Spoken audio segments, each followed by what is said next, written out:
Now, when offensive defensive coordinators, the great ones that have studied the strategy and the mindset and the psychology of performance over 20 years, they're going to know how to be able to prepare for the different quarters. Now, this is mastery stuff. This goes way back, and only the great coordinators understand how to be able to launch a play series within a game plan in the third quarter to win the game. Now, I'll explain it to you very simply, and it goes like this.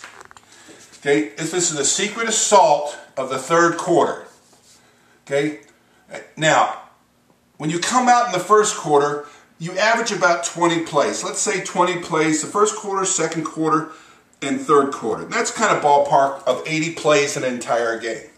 Your energy and your focus and your concentration are extremely high in the first quarter, which means it's going to be tough to miss assignments. During the second quarter,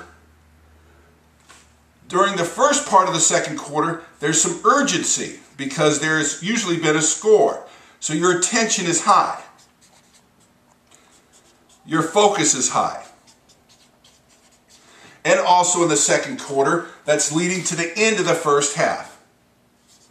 First half. So focus and energy are high. You come out of halftime, you come into the third quarter. The first half of the third quarter, focus, you come out of halftime, is high. Energy is high. Okay? But you get to the second half of the third quarter, which would be plays 50 to 60, there's a lull. I can't explain why that is, but it's almost like you've kind of gone through the game and you've kind of figured out what you have to do. You're not in urgency because you're not in the fourth quarter, and there is a lull right here. This is where the concentration, the focus, and energy is the lowest. And it is right here in play 50 to 60 where defenses will want to win the game by changing their defense very subtly, and the quarterback could miss it. Offensively, it works the same way.